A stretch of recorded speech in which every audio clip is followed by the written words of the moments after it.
இருக்கக்கூடிய பாஜக வேட்பாளரும் தமிழக பாஜகனுடைய தலைவருமான அண்ணாமலை ஆரத்தி எடுக்கும் பெண் ஒருவருக்கு பணம் கொடுப்பது போன்ற வீடியோ ஒன்று வைரலாகி வந்தது.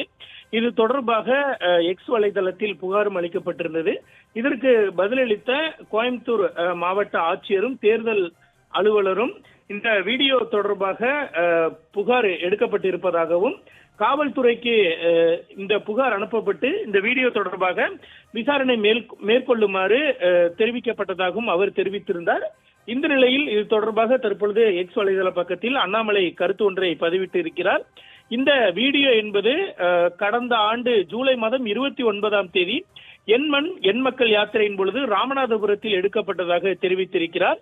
மேலும் நமது கலாச்சாரத்தின்படி நமக்கு யாரேனும் ஆரத்தி எடுத்தால் அவர்களுக்கு பணம் அளிப்பது என்பது ஒரு கலாச்சாரம் எனவும், ஆனால் தேர்தல் நேரத்தில் இது போன்று நாம் செய்வதில்லை என்றும் அவர் குறிப்பிட்டிருக்கிறார்.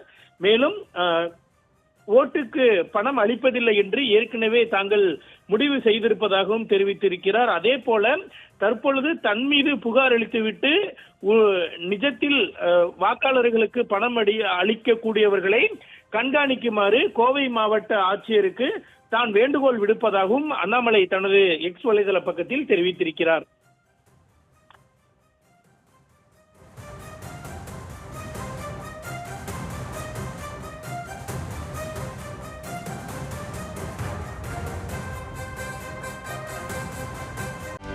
செய்திகளை உடனுக்குடனும் துல்லியமாகவும் தெரிந்து கொள்ள சப்ஸ்கிரைப் பண்ணுங்க.